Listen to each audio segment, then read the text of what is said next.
All right, so I think it's appropriate that we revisit these NBA seedings, starting from the 1 seed to the 8 seed. We have the 76ers, the Nets, the Bucks, the Miami Heat, the Celtics, the Hornets, the Knicks, and the Hawks. Now, of the top 4 teams, the Sixers are 8-2 in the last 10, and from the Nets down to the Heat are 9-1 in the last 10 games.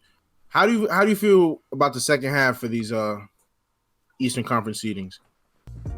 See, I think the East been hearing all the mess they was talking about the East. You know, people been talking about how the East a weak conference. These Eastern teams look like they're not playing with people no more. But of course, you know, I gotta talk about my Miami Heat. You know, over the last 11 games, we 10-1. I'm not necessarily too overexcited about that, mainly because overall we're still 21-18. Now, of course, that's because Jimmy Butler missed about 3 weeks because of COVID. But regardless, I'm not necessarily throwing any parades just because of the sheer fact that we understand that the Brooklyn Nets are still the powerhouses that they are. Now, the problem that I think the Brooklyn Nets might actually run into is the fact that they're not necessarily playing with Kevin Durant. I mean, we got a notification a couple of minutes ago. I got a notification a couple of minutes ago on my phone said that Kevin Durant might be out for a couple more weeks. I think because of the addition of Kevin Durant, or because of the lack of cohesion and chemistry with Kevin Durant, that could definitely hamper them in the playoffs. One thing that we did see from the Clippers is, you know, they were a very stacked team, but because they didn't necessarily play a lot of games together in the playoffs, they basically faltered. When they met some adversity, they didn't necessarily take it well. So I think that right there should definitely be a level of concern. Now, the Phoenix 76, not Phoenix 76ers, the Philadelphia 76ers, that team right there is going to be very interesting. Now, they blew out the Spurs just now. They blew out the Spurs by 40. But because Joel Embiid is not going to be there, it's going to be very interesting to see exactly how they hold up. Are they going to maintain that number 1 seed? And not only that, when Joel Embiid does come back, how well is he going to play?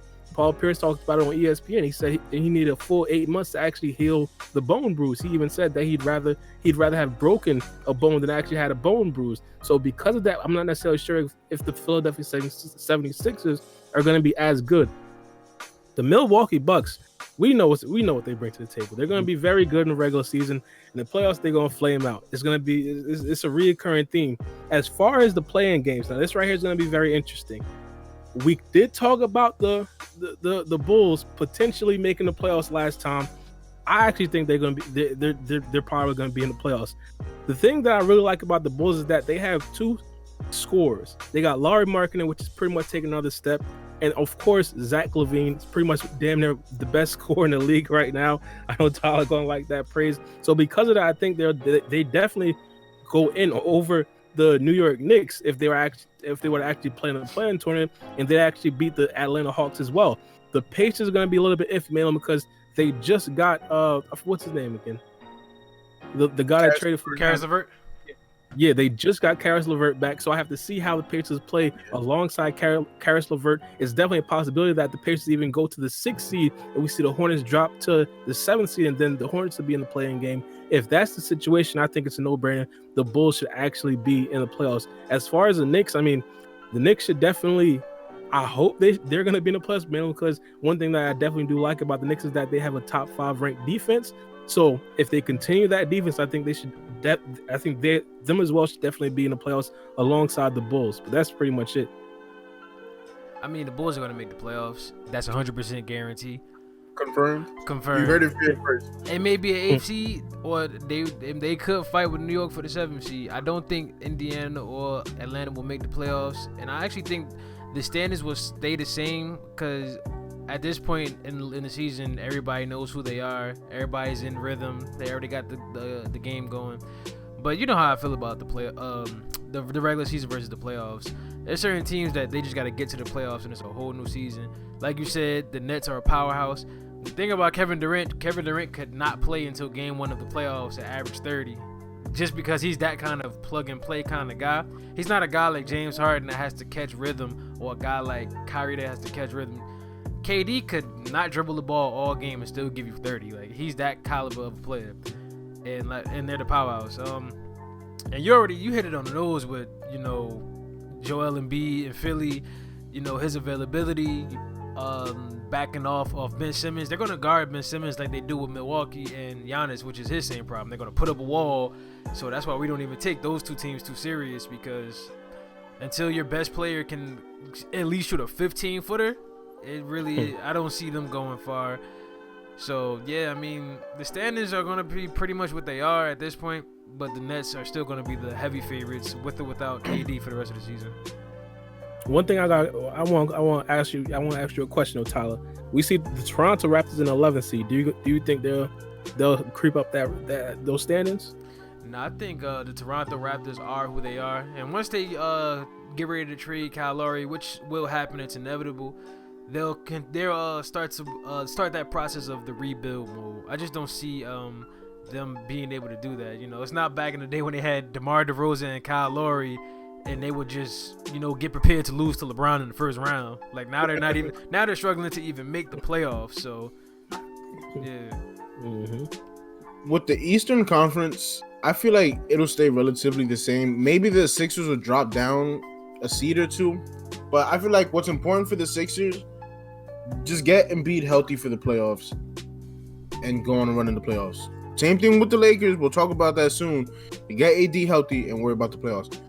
The Sixers need to just worry about making sure Embiid is healthy. Don't push him. You basically have your playoff spot locked up.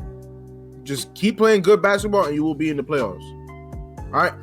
Now, one thing that worries me about the Miami Heat, and I'm sorry to dissect them like this, Rob, but yes, they have a great defense. Their defense is stellar, but they're not scoring enough points. I'm looking on ESPN right now, and of all the top 8 teams in the playoffs right now for the Eastern Conference, the Heat are the only team that allow more points than they score.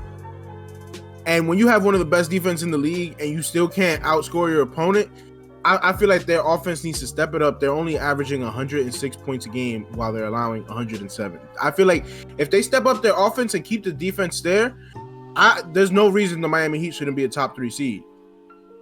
And if they're the top 3 seed, they can go on a run in the playoffs. We saw it last year. Now, to talk about the bottom half of the Eastern Conference, I feel like the Knicks are still going to be 7th or 8th seed. They're a young, scrappy team who plays great defense, and they're going to be there fighting. But to see the Bulls drop out, I know I said they were going to miss the playoffs last week, but I feel like the Bulls are better than 17 and 20. They need to find a way to keep winning basketball games. I would love to see Zach LaVine in the playoffs, maybe replace, I don't know, because there's a lot of young guys on these Eastern Conference teams. Like the Hawks, the Hornets have LaMelo. I would love to see a first-year player like LaMelo in the playoffs, but I would also love to see Trae Young and the Atlanta Hawks in the playoffs.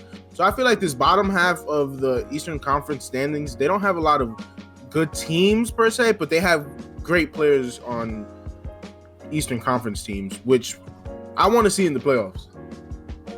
All right, let me ask you a question, Panda. We see the Washington Wizards. They're 14 and 24. They have Russell Westbrook, one of your old favorite players. Do you see them potentially making a push for the playoffs? Absolutely not. Absolutely not. If I'm the Washington Wizards, and I love Russ, I have a couple of his shirts and jerseys and stuff.